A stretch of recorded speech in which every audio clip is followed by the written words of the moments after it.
countries.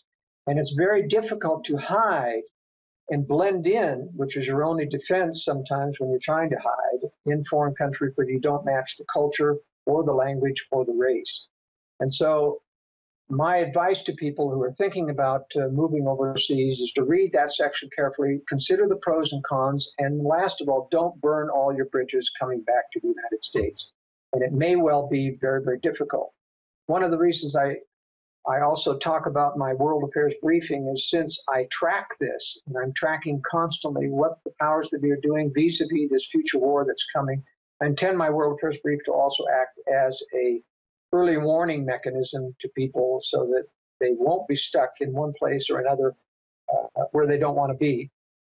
Going back to the book Strategic Relocation, I take the point early on in the book after I cover the various threats, and I do cover the full range of threats in general, whether it's population density, cost of living, taxation, government regulation, alternate medicine, freedom to practice in various states, gun liberty, homeschooling laws. I cover the military threats, the military targets, the nuclear power plants and their locations, environmental threats, health ratings, water, traffic problems.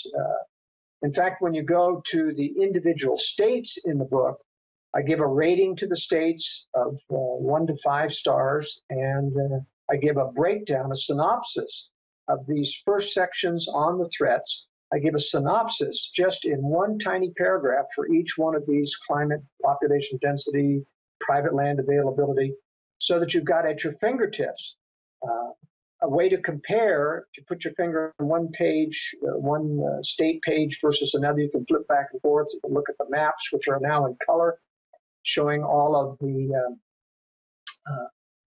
land use within a state, showing all the nuclear targets. It also shows the nuclear targets in adjacent states, which helps you make decisions if you're going to move to a place near the border of one state to another. There's a wealth of information about threats in this book, but it's not so easy to analyze the relative worth of one threat versus another. In other words, all these threats are not equal. Some threats are deadly, some threats are inconvenient, some threats are just how you prefer to live. So I try to cover those extensively in the book. Joel, let me interject before you continue, because you brought up, which countries are safer than others to move to if you do choose to exit the U.S. Capital controls. Now if you have a few silver coins, they're trying to take them, the TSA is. Now they're at highway checkpoints, spy groups. All of this is happening. And Joel, now I'm sure you've seen the